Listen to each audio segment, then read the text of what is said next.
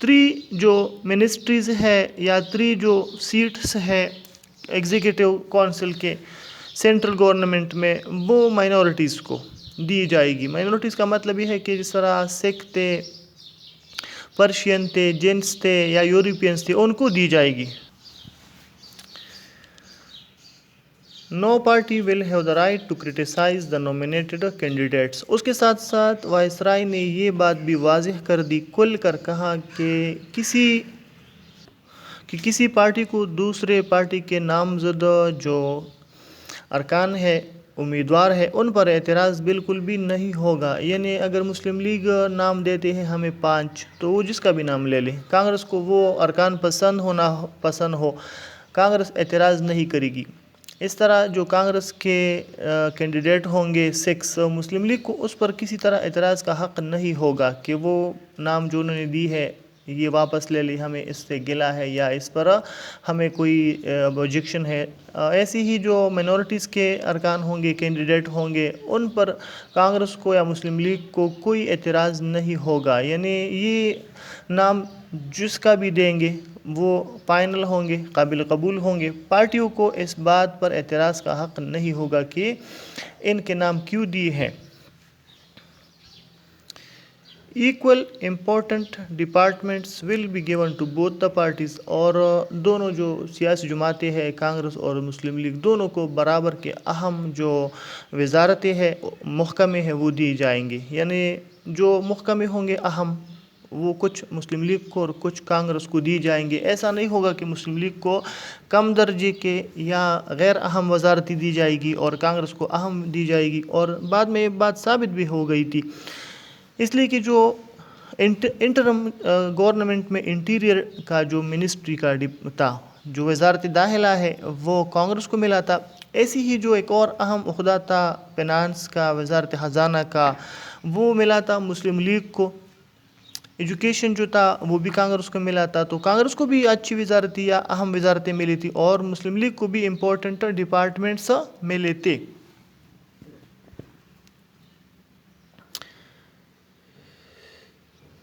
This was also notified that if any party will not have to accept the cabinet mission proposals, اور اس کے ساتھ ساتھ یہ بات دوبارہ کی گئی کہ جو پارٹی کیبنٹ مشن تجاویز کو نہ مانے.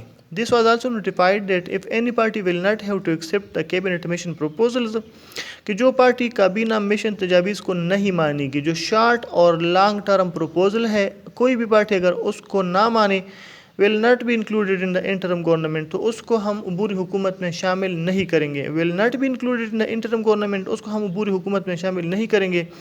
in such condition, تو پھر ایسے حالات میں viceroy will invite other party to form the interim government, تو ایسے حالات میں وائسرائے جو ہے وہ دوسری پارٹی کو انوائٹ کرے گی, دوسری پارٹی کو دعوت دی جائے گی کہ وہ حکومت بنا لی. یعنی جو پارٹی کیبنٹ مشن پروپوزل کو ایکسیپٹ نہ کرے اس کو پھر انویٹیشن نہیں ملے گی فارمیشن آف گورنمنٹ کی, اور اس کی جگہ دوسری جو پارٹی ہوگی اس کو انوائٹ کیا جائے گا کہ وہ گورنمنٹ جو ہے وہ فارم کر لے.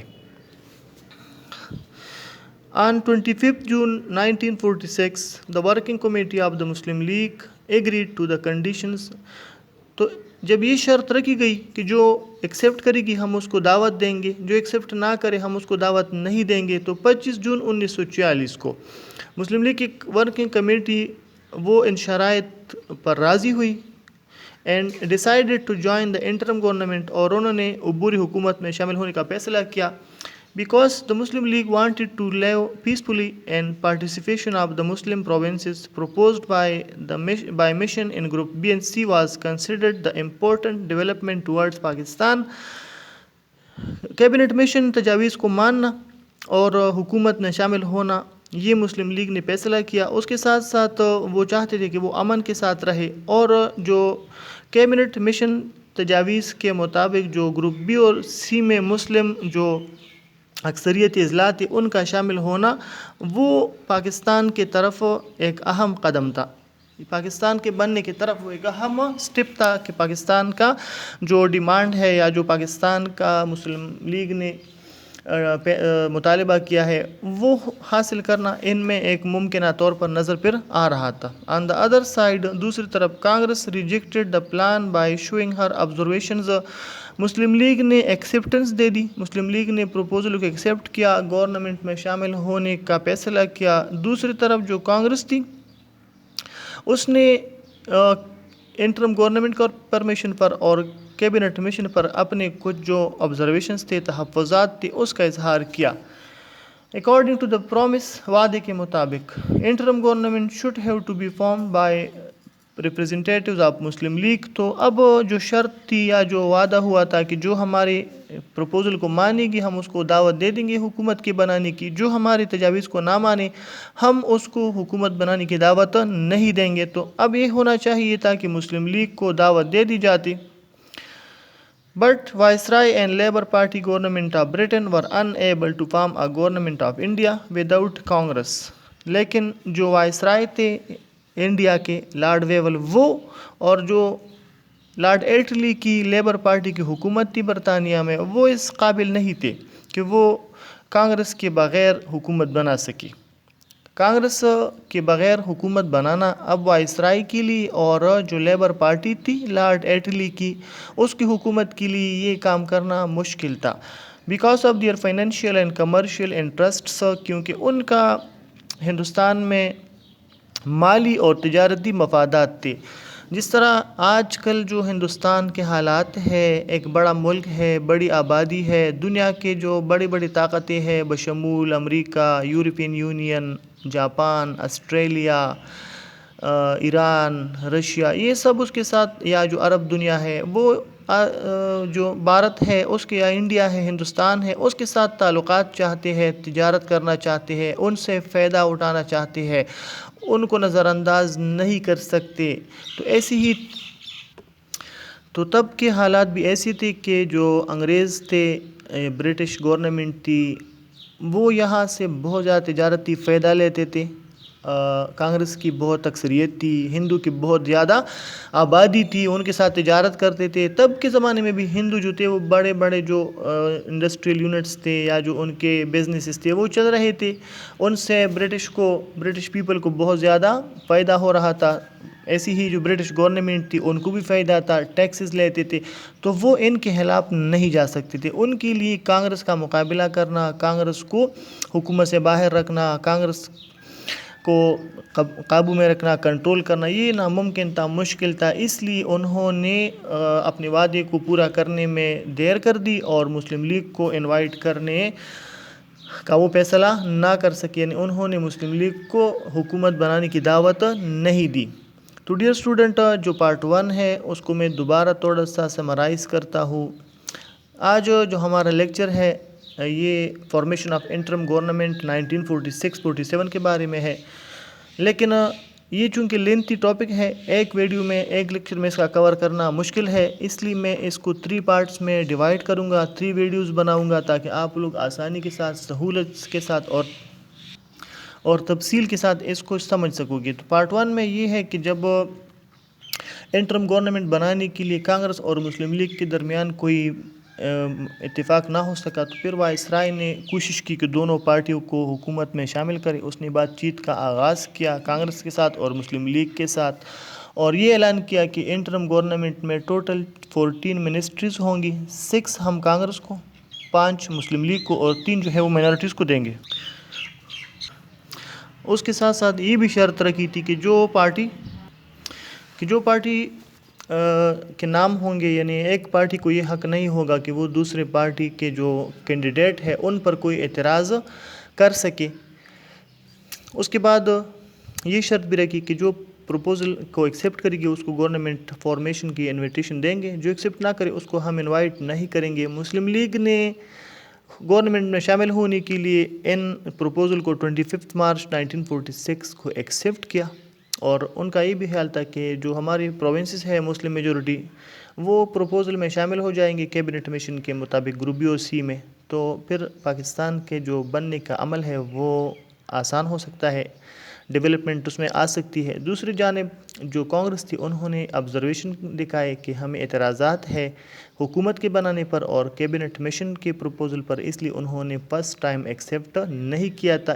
اس لیے تو پھر ہونا یہ چاہیے تھا اکارڈنگ ٹو دا پرومس کہ مسلم لیگ کو انوائٹ کیا جاتا کہ گورنمنٹ فارم کر لے، لیکن کانگریس کے سامنے، کانگریس کے اسٹرینتھ کے سامنے، ان کی جو پاپولیشن تھی ہندو کی ان کے سامنے، اور اپنے فائنینشیل اور کمرشل انٹرسٹ کو دیکھتے ہوئے برٹش گورنمنٹ کے لیے اور وائسرائے کے لیے ان کے مرضی کے بغیر یا ان کے تعاون کے بغیر حکومت کا بنانا مشکل تھا. اس لیے وہ جو مسلم لیگ تھی ان کو انوائٹ نہ کر سکی، اور یہ جو حکومت تھی فی الحال وہ رک گئی. اب یہ فرسٹ لیکچر تھا، اس ویڈیو کا پارٹ 1 تھا. اس کے بعد پارٹ 2 میں آگے پڑھیں گے انشاءاللہ. امید ہے آپ لوگوں کو جو پارٹ 1 ہے وہ سمجھ آ گیا ہوگا.